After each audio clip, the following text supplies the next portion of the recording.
Happy New Year, everyone, and welcome to 2011 right here on Invisible Walls on GameTrailers.com. Here we are in 2011 after an awesome 2010. All our Game of the Year segments are out there. The word is out. Definitely saw some positive comments from you guys about them, some negative, pretty much like every other year that we do them. Negative? No. no Disagreeing with this? No, no, surely not. People on the internet. No. Anyway, we are here to kind of defend our, well, I wouldn't say defend our picks, but explain some of our picks for some of the more controversial awards that we give out this year. And here to do that is Marcus Beer. Happy New Year. 2011 is in the hizzy, yo. That is correct. Ryan Stevens with his broken foot. Yeah, I did that. Brooks Heber's on the show today. I turned 30 this year. I'm just going to throw that out there. It's going to be a good year. Child. It's horrible. I'm Seriously, entering adulthood. Stop aging now. You're a mere infant. I haven't even hit puberty yet. Enjoy it while you can. Now get off my lawn. And Rich Brown is on the show today. Hey everybody, just a quick FYI to all you listeners out there, the audio-only version of Invisible Walls is coming soon. You heard it from me. What? No, we've had it forever. No, we haven't. There's no audio version on iTunes. Oh, on iTunes. It's coming to iTunes. The audio-only version of Invisible Walls is coming to iTunes soon. But folks, you can get the audio version right now on GameTrailers.com/Invisible Walls. There's like 20 different formats there. The MP3 is sitting right there if you want to download it and just suck it into your iTunes. It's been there ever since we launched the show. Shh, baby, just another nightmare. Everything's fine. You dozed off. Right. Anything more than dozed off would be news for everyone. So here we are in 2011, ready to talk about our Game of the Year awards for 2010. I think this year probably a little less controversial than in years past. I don't know why that is. Still, people definitely have some opinions on some of the games we selected. So here we are to talk about it. First, let's talk about best software lineup. That is always one of the most charged discussions every year from our Game of the Year awards. Obviously, the fans of respective consoles always tend to jump in there and say their console deserves to be the winner. This year's winner was the Xbox 360. Last year it was the PlayStation 3. If I remember correctly from our discussions this year, and we kind of do this every year, we kind of go platform by platform, and we kind of list any games that were exclusive to that platform for that year. Mm-hmm. And then we kind of look at the landscape of the multi-platform stuff. I think this year is maybe the first year where the multi-platform stuff really didn't have much of a bearing on it. At this point, I think most of the games are equal or even better in some cases on the PlayStation 3, so that really wasn't sort of having its hand tied behind its back like it has been in prior years. So what we really looked at were the exclusives, the quality of those exclusives. So in some cases, we looked at whether we thought those might be heading over to other platforms.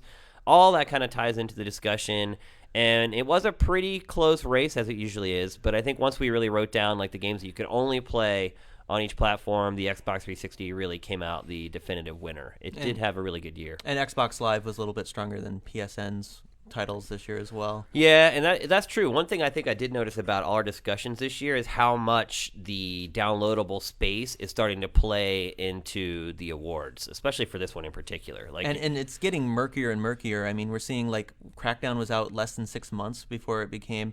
Yes, it's not a downloadable game in that sense, but look, it's out of the brick and mortar stores and onto a download service under 6 months after release. Big first party title. That's Crackdown 2? Yeah. Yeah, but that's a pile of shit. You know what? For the treatment of Crackdown 2, Microsoft should lose all fucking awards for 2010. I still haven't forgiven them bastards. But I think ultimately this discussion, it was close, but I think it was almost unanimous that we all agreed it was a 360. A lot of times maybe we have a couple people with dissenting opinions, but as far as the group was concerned, we pretty much came to a unanimous decision on this one that the 360 deserved it this year. I think it's a case of it's cyclical, because you look at 2011 and you see what's coming out later on this year with Uncharted, and then you look at the you got Resistance, you got Killzone coming out, and then you've got the multi-platforms like Batman Arkham Asylum, and Mass Effect is going to be coming at the same time as well, and they've even got things like DC Universe. So I think the PS3 is probably primed to be the better lineup this year. It's just swings and roundabouts. I think one thing we discovered too is that the Wii probably will never ever win best software lineup. I mean, it had think about the games that came out for the Wii this year. It had Mario, it had Kirby, it had Donkey Kong. I also thought Metroid, all in 1 year, and still that wasn't enough. PSP was pretty interesting this year too, because the 5 games that we nominated were fantastic, but there was no 6th game There to wasn't. nominate. Yeah, we literally. You know, just I mean, got there were in. some okay games, but none of them were like nomination worthy. You know, the PSP had a very odd year with 5 great games and then like pretty much a desert for the most part. And then the PC. I mean, honestly, the PC was pretty close to being the second runner-up this year. It had a really strong year. I think you saw that in our nominations for the actual Game of the Year category. We had 2 PC games in there. Very well-deserved. And Mass Effect was on PC as well. Right. It was a bloody good year to be a PC gamer. Yes, definitely. is Well, I got not- back into nothing you PC can say. gaming this year. I've actually been playing strategy games, which, God, I didn't know when I'd ever do that again. So it was definitely a great year for the PC. Definitely the closest since I've worked at Game Trailers that the PC has come to winning Best Software lineup. So hopefully they can keep that momentum going. Yeah, I'm looking at that best PC game lineup, and I think that from the PC Game Awards, Mass Effect 2 obviously won, but you've got Cataclysm, StarCraft 2, Civ 5, which you can't argue with any of those. The only one I will argue with, guess which title I will argue with that was nominated? Call of Duty Black Ops, because I don't think the way that game launched on the PC should have really stood against it. Well, what we did when we were doing these awards is we played the game. Specifically, we played that game because we knew it launched that it was real shaky, and honestly, we played it and it is just as good as the console versions now.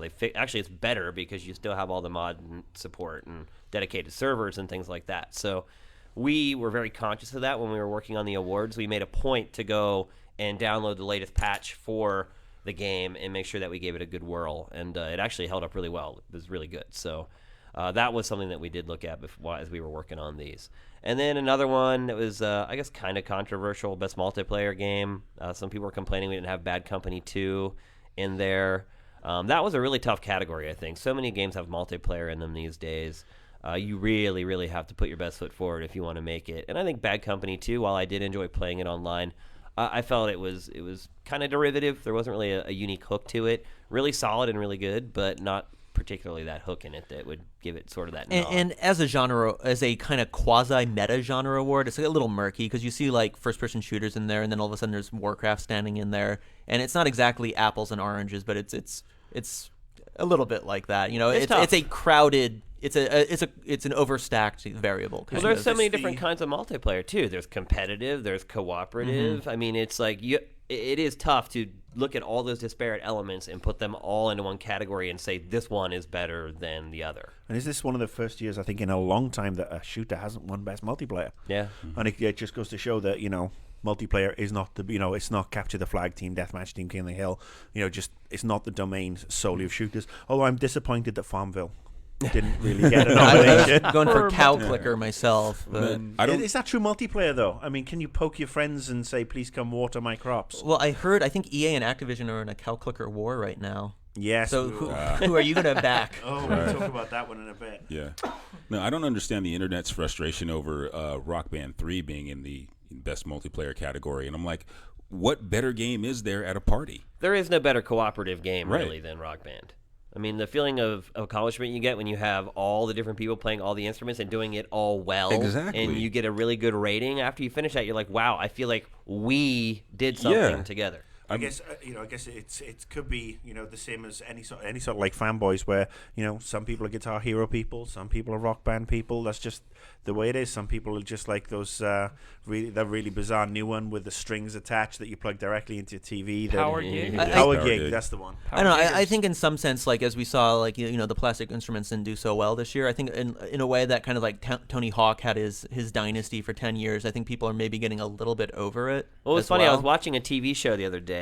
And they were at some party or whatever, and they were all playing like Rock Band or Guitar Hero, and I thought to myself, I'm like, this episode must have been made like 2 years ago.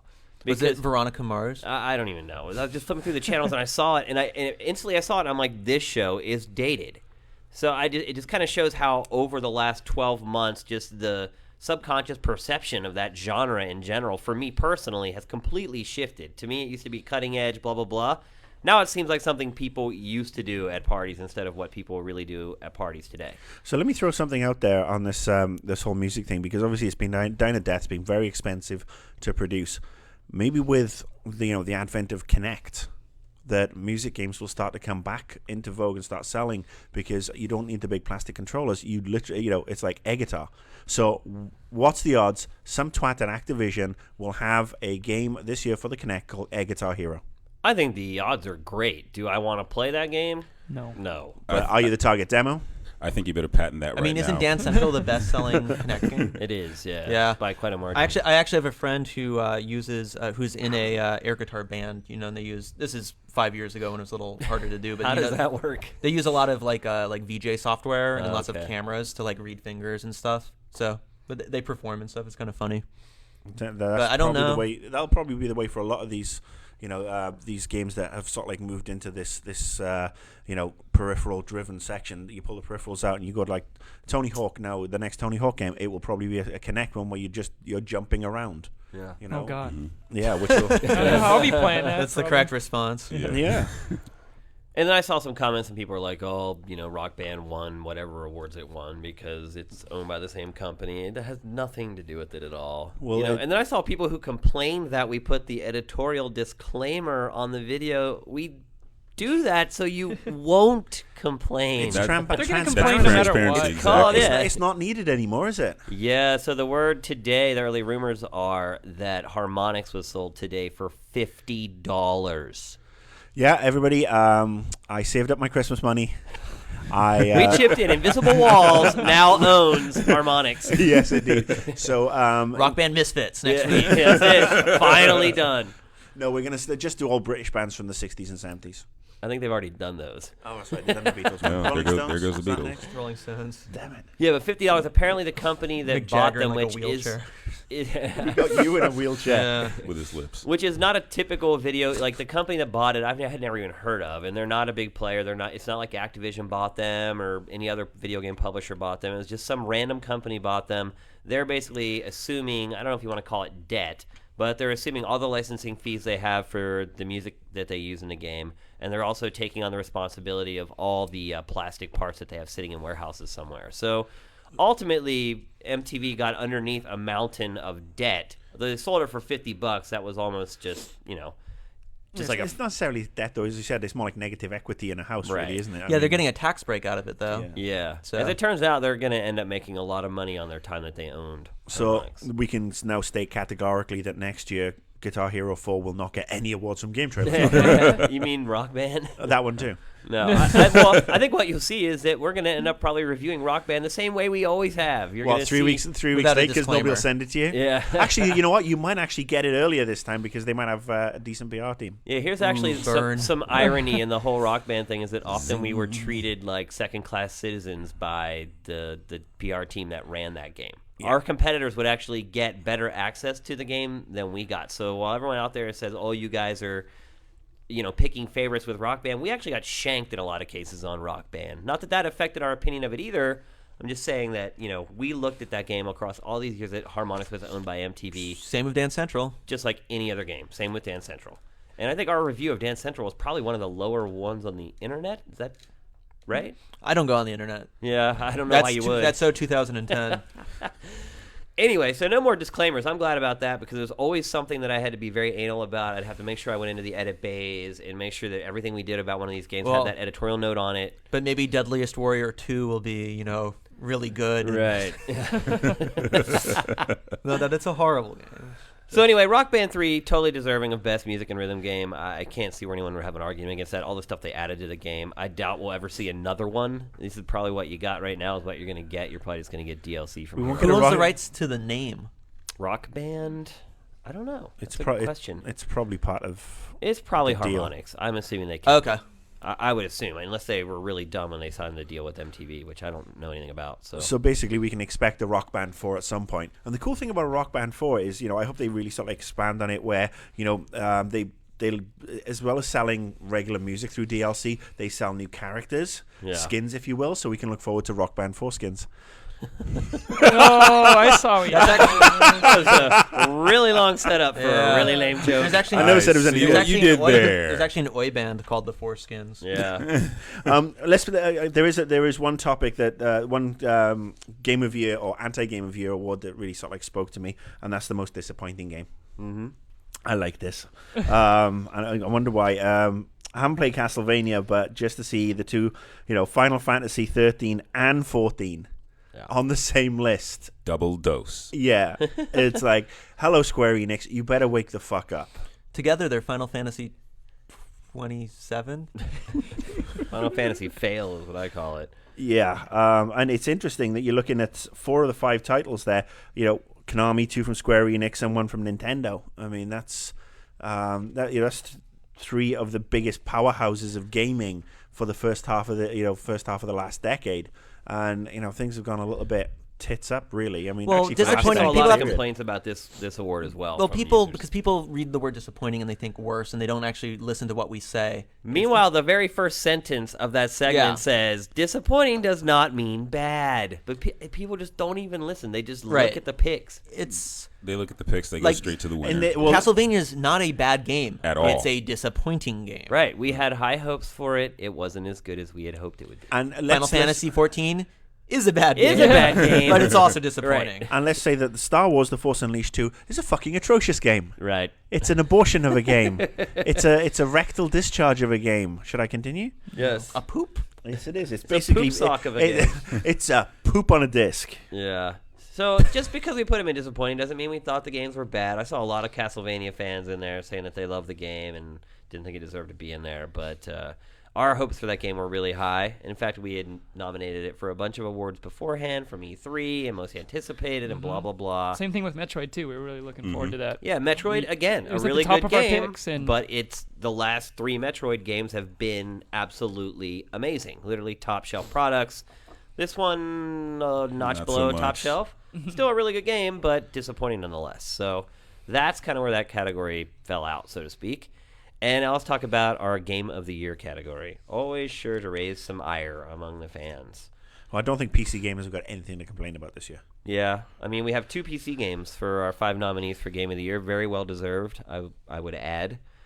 Civ 5, which I actually fell in love with, just started playing it again over the last few days after I already played through it once. That's the sign of something that's got some staying power. What was your first victory? What do you mean by my first victory? I mean, did you win by... my cultural or my military? First victory was military. Yeah. I think everybody plays that way. Now I'm going to go for culture, though, and try to win it in a different way. And it is crazy how differently you play that game depending on how you're trying to conquer. Did you hear their lead designer just quit? Really? Not what's his face? Not Sid Meier. Not Sid Meier, but the guy who was the head designer for this game. He just left Firaxis. Wow. Yeah, I'm not sure where he's going, but Civ 5 was really well reviewed. He did a good job. I'm going to be curious to see what he does next. He's off to Harmonix. Yeah. With $50 in his pocket. No, he's going to go work on Minecraft. Oh, lovely. So I guess the big discussion here is Mass Effect 2 versus Red Dead Redemption. It seems to be like most sites are picking one of those 2 games for Game of the Year this year. And so I guess we should probably go into a little bit of an insight on why we chose Mass Effect 2 over, even though we made a segment detailing why we chose one over the other. Maybe we should go into a little bit more detail about the whole process we went through in our meeting.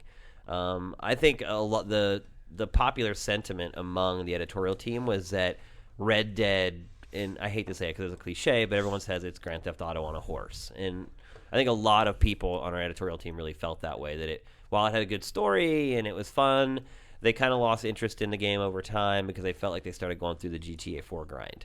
I think Mass Effect, the way we looked at it, is that it was the total package. It was unique gameplay. They had not just rested on their laurels with the gameplay. They brought a bunch of new elements in there, made the gunplay feel a lot more immediate.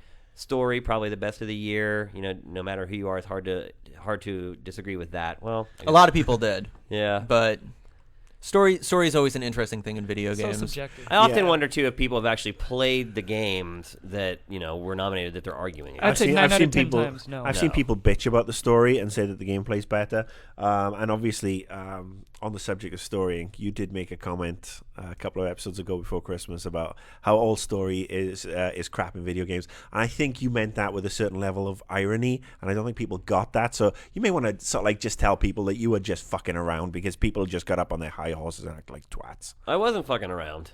I think most of the all right, well, I was fucking defending you. Fuck you then. Fucking idiot. I think most of the stories in video games are freaking retarded. No, but would you say atmosphere is important? Yeah, of course. And atmosphere, so like I would say atmosphere is one of the best things I've said this a million times, is one of the best things video games can do. It can do it because they're so immersive. It's even better than a movie. Is where atmosphere really comes in. And I feel like a story, in the most purest sense of narrative form, it really helps buttress atmosphere. And we don't have a best atmosphere category. And we do draw a distinction between the two, but I think story and atmosphere are kind of like, if there was a Venn diagram, would very much overlink. And I think atmosphere in video games is very interesting until you go to something that's more pure game, like Civilization, which is like, I mean, that's a complicated board game, for the most part.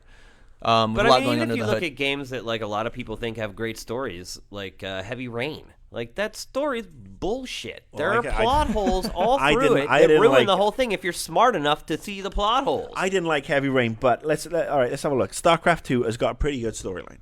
Little goofy, but I mean, it's StarCraft. It's a popcorn flick. Okay. Red Dead Redemption does have a pretty good storyline because the other that's where we got dinged a lot. But when Justin reviewed Red Dead, he's like, it's a good story. It's not a great story. Some of the writing's good, but the overall thing's a little, on the melodramatic, et cetera, et cetera. And I think when we discussed it in the best stories category, we kind of, we backed him up. We did discuss it though. It was on the short list for best story. But I think if you compare, take for instance the movies that win Oscars or are nominated for Oscars every year, and then you look at our top 5 nominees for Game of the Year, and you stack the stories up side by side, there's no comparison. Like, the gaming industry has a long way to go until the stories even start to approach that level. Well, it's a different kind of dynamic because one is non-interactive, one's interactive. Right. The thing I will say is because this all spawned out of me saying what I appreciate most about video games are interactivity, or is interactivity, because that's what separates video games from other entertainment mediums. Well, one of the ways I judge a good story is, every now and again, if I'm buying a game that I think I'm going to be really invested in, I'll buy the game guide as well. The Prima guide, the Brady guide, whatever. And, I won't pick it up for a while. I'll start, I'll play the game and I'll pick it up, say, once I've completed the game, see what I've missed. But one of the great things is just following the story through those game guides is actually a really good indicator of how the story is. Yeah. Because, some of those stories, like Red Dead. Like, have you ever seen a synopsis of, like, a God of War game story, like, actually then Kratos kills everyone. I mean, it's retarded. Yeah. And most video game stories are retarded. Transformers? Retarded. I mean, the movie Transformers. Retarded. Yes, there you go. Absolutely retarded. I mean, you look at how many of the big movies over the summer. I mean, how many of those stories are retarded? I mean, it's all subjective, but I do like Ryan's concept of atmosphere, because the games I play are the ones where I go for the atmosphere. That's a combination of the story and the little effects, whether they be sound or the problem video. The problem with the argument is that, okay, so all these blockbuster movies that come out in the summer, story's completely retarded and they suck. But you have this whole other independent movie scene, literally thousands of movies that come out a year where the stories are absolutely incredible. Human Centipede. Yeah. In gaming, you don't have based on the video game. In gaming, you don't have this. If you lower the budget for a game, the chances of the story being good falls drastically, because they're not going to hire great writers. They're not going to. They're not even going to probably put cinemas in the game because they have to cut it so close to the quick. So you don't have this whole other segment of the gaming industry. I'd actually beg to differ on that, because generally you don't need like great script writers to really communicate a great story in a video game, because on a lot of games they don't need script writers. They need a backstory, and they need the written cues. So you need a good writer, but that's the first thing that's generally written about a game, is the backstory. When we're talking about Mass Effect, Alan Wake, Just Cause, Splinter Cell, Conviction, those games, those stories are written in advance. They're the first things, they're the framework, and then they storyboard everything out like a movie.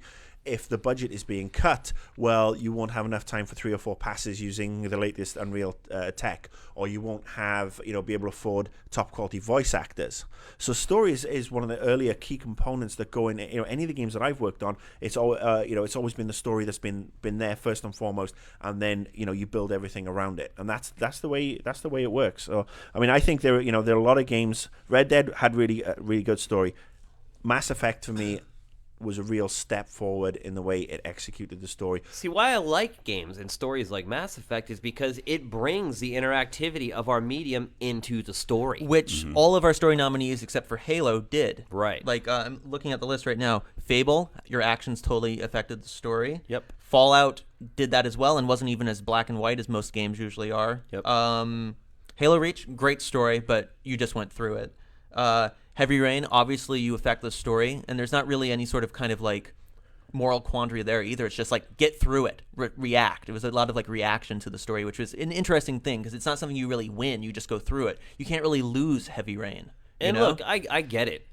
Probably 80% of the people who are playing video games today only started playing video games when they started having stories in them. I mean, the industry really exploded once people started playing Metal Gear, and there was like voice actors, and there was a story there. You don't need. I will disagree with you on that because there's been stories in games for the best part of 30 years. Well, I'm not talking about arcade cabinets now. I'm talking about Commodore 64 games, Sinclair Spectrum games. I'm talking about games like Text Fairlight, and The Hobbit. I mean, the first games were just a story. That's all they were. Sherlock. But you got to realize too, like the Super Nintendo era, the Genesis era, those games. I mean, they had stories, but they were told very crudely. Are you telling me the Shining Force on the Genesis didn't really? It was a crudely told story. I actually thought Shining Force was a really good story. Right, and but what I'm saying to you Legend of is, Mana and Final Fantasy on the Super NES in particular. There was no. You're missing my point. My point was once there were production values associated with that story, there were voice actors, there was the characters actually saying what they're supposed to say. You weren't reading text.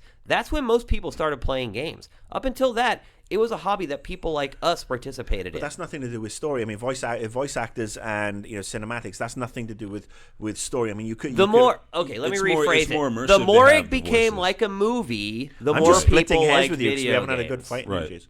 It's not even a fight. You're just missing the whole point. The more games became like movies, the more people started liking them and started accepting them in all honesty, and it became a part of pop culture. I get it, but that's not where I came from, and I still think the stories in games have a long way to go. They need to dedicate more resources. Rockstar is on the right path. They get great voice actors. You're starting to see that trickle down in a lot of other games. And we could do it without Nolan being another voice actor in every other game. But I think you're starting to see an evolution thanks to Rockstar. They were kind of the ones. And Kojima, I think, was a big part of that too, even though his stories don't always make a lot of sense. Naughty Dog with Uncharted. Right. I mean, those stories, they're kind of like Indiana Jones kind of rip-offs. But I mean, you can even. But most of the people playing games today did not play games in the era where story was pretty much irrelevant. I think the sort of like level of presentation and immersiveness that you're talking about really kicked in with the 3DO and the PS1. Those were really sort of like, that's when it started coming. You had the first Tomb Raider, you had the first Resident Evil. That's when you had the first voice actors because everybody switched from cartridge to the disc drive. And that's system, when the industry exploded. Yeah. That's when it went from niche hobby that we all love to the thing that you see, now you see Burger King toys. Like that's when it all changed. I think what is interesting is that the amount of games with story that are actually played by people. I mean, I think the big games that do really well every year, the Call of Duties, the Maddens, etc., they don't have. I mean, Call of Duty. I don't think people pay attention. They don't give a shit to that particular story. Yeah. So I don't think they really need a story. I mean, I'd much rather people put more effort into the Mass Effects and Red Deads and just really build on those because I think video game stories are coming on leaps and bounds. They're a lot better than they were 10 years ago and 20 years ago. And I think they're a lot better than a lot of the crap that Hollywood turns out, not only video for film, but for television as well. I mean, there is so much shit on television that can't hold a candle to just, even let's look at Undead Nightmare.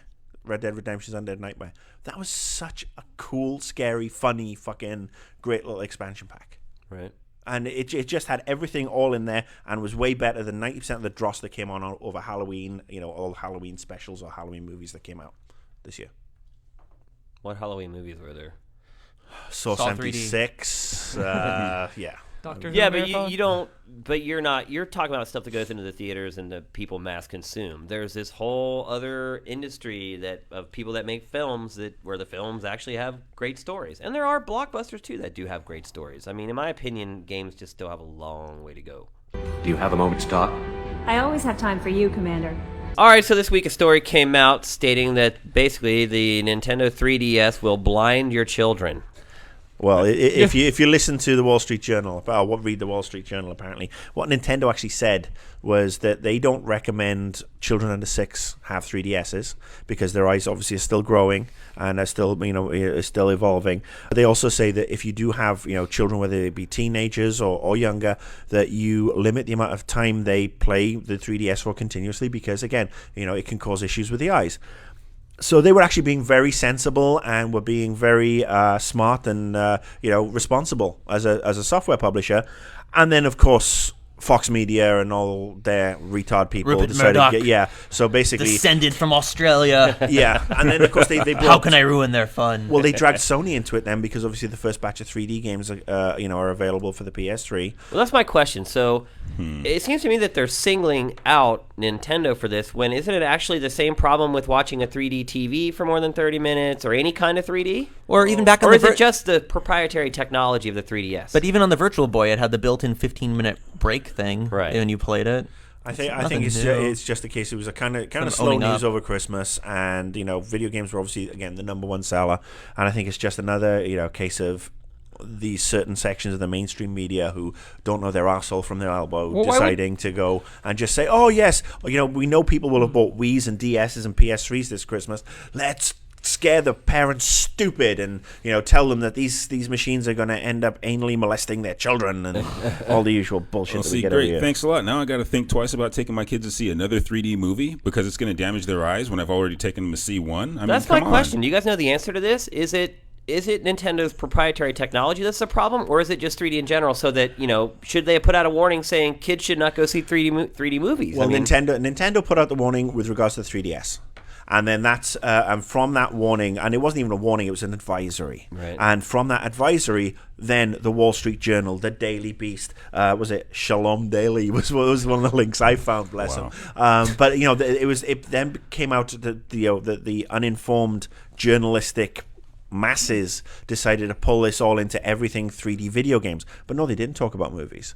And I mean, I'm so over 3D movies, it's not even fucking funny. Yeah. Well, how much damage do your eyes get? For example, when I went to see Tron 3D last week, I'm so sorry. Why'd you do that? Because I wanted to see Tron Evolution. I mean, I loved the original Tron. Okay. But was it as bad as everyone says it is? Just quickly, it's pretty rank, but a great Daft Punk soundtrack, really is. And I got to say that Michael Sheen as sort of like the nightclub owner really is fucking hysterical. Oh, yeah. But yeah, the issue I have is that you go into any Metroplex and they give you these shitty ass the glasses that haven't been cleaned, or if they have been cleaned, they're scratched. You put them on, you can't see. You're straining your eyes. I came out of there. We were supposed to go and see 2 or 3 films in a row. We were so exhausted after trying to watch that. Well, no, you do that every now and again. You do have a film day where it's like we're going to watch True Grit and The Fighter and Tron, and we came out of Tron so fucking exhausted. Well, actually, that was the first one. So, but we came out so exhausted because the effort in watching these things, that can't be good for kids. Right, no, I agree. Can I ask, Shane, I can't see 3D, as everyone may or may not know. I'm blind in one eye. Do you have to refocus your eyes at all with the 3DS? No. There's no refocusing? No, okay. In fact, the 3D and the 3DS is immediate. Like, for me, when I go into, I went to see Avatar. And it takes a bit. It took me about 10 or 15 minutes before my eyes, because everything looked kind of blurry and out of focus at first. 10 minutes later, everything was, razor sharp. 3DS immediately. Then I'm not really sure where Nintendo's coming from if there's no refocusing or anything like that. But I definitely, even though I can't see 3D, I think, peripheral-free 3D is the way to go. Yeah, I'd agree with that. But it sounds to me like Nintendo's just getting the bad rap here. Well, why would they announce that being so singled early before the release or anything? I think it was just put out as an advisory, and it may have been a case too where Nintendo caught wind of some journalist who was about to run a story about it, and they're like, "Look, let's get out first and set the record straight before they have a chance to sort of twist the story all And up." the other thing is CES is this week, and the 3DS is going to be there in some way, shape, or form as they're building up for the launch, along with all kinds of new 3D technology. Yeah, exactly. So which usually sucks. I was at CES last year, and all the glasses-free 3D looked horrible, which is why the 3DS blew me away when I saw it last year. So yeah, I'm kind of. Although it's interesting, I think actually was it the Science of Gaming segments? They did a feature a couple of weeks ago on 3D gaming. Yeah, and I think that was actually that's on this site that people can actually go and look that up. I think they should, because it actually explains a lot on how the 3D works and all the pros and cons out of it. So yeah, if you guys haven't watched those segments, you really should. They're really informative. They'll teach you a lot about the tech behind the games. I really like those. Remember, no rushing.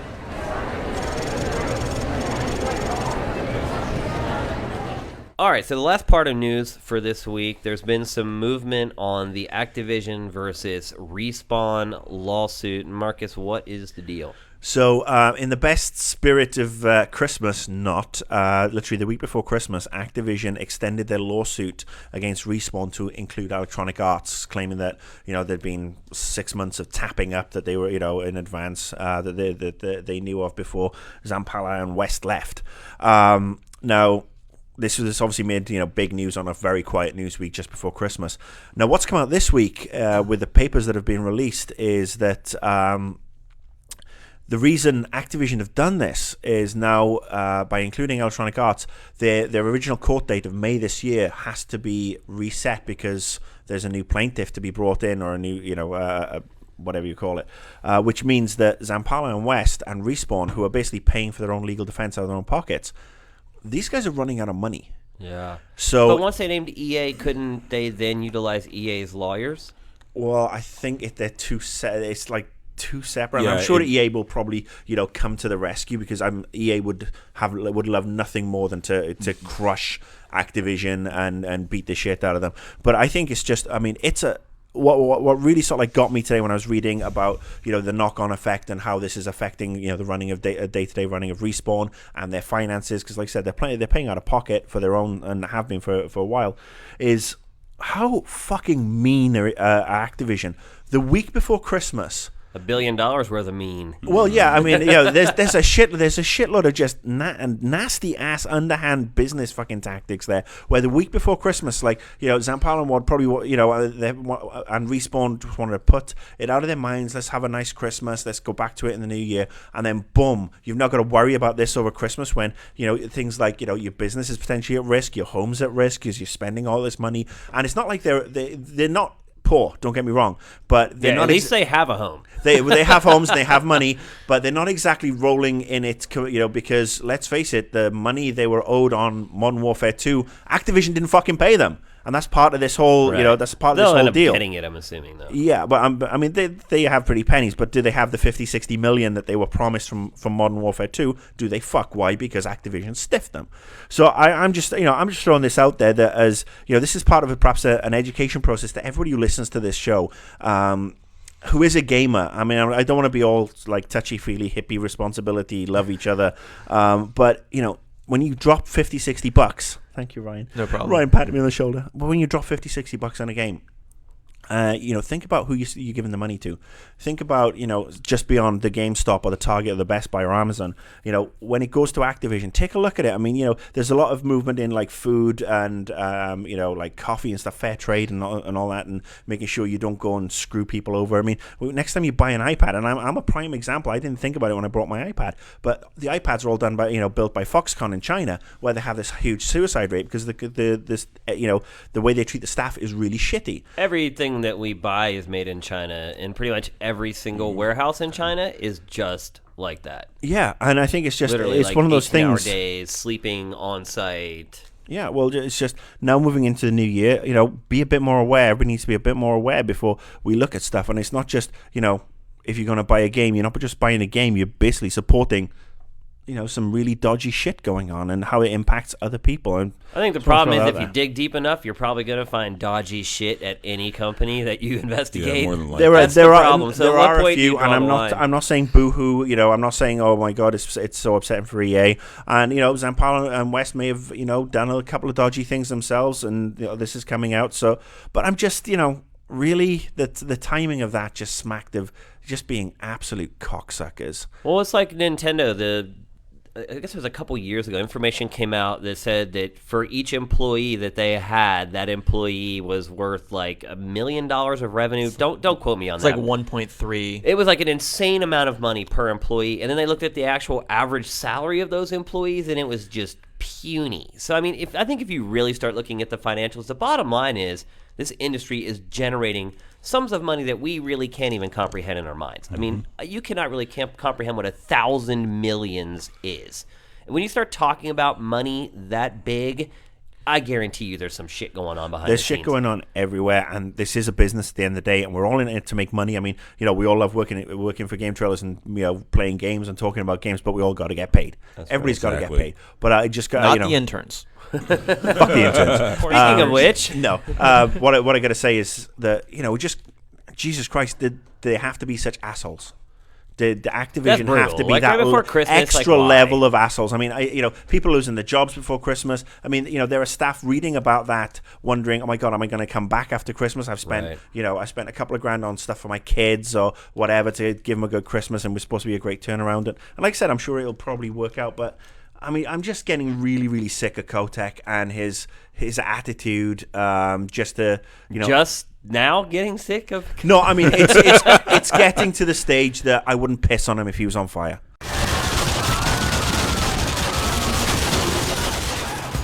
All right, that's going to do it for the very first episode in 2011 of Invisible Walls here on GameTrailers.com. I hope you guys had a great holiday season and hope you're having a good new year. Sorry to interrupt. I just remembered something that came up over Christmas.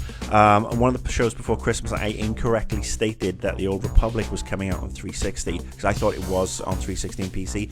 It's not. I fucked it up. I got it wrong, and there was a whole bunch of people who took a lot of delight in telling me I was wrong. So I'm acknowledging them. You corrected me. I know better, so thank you.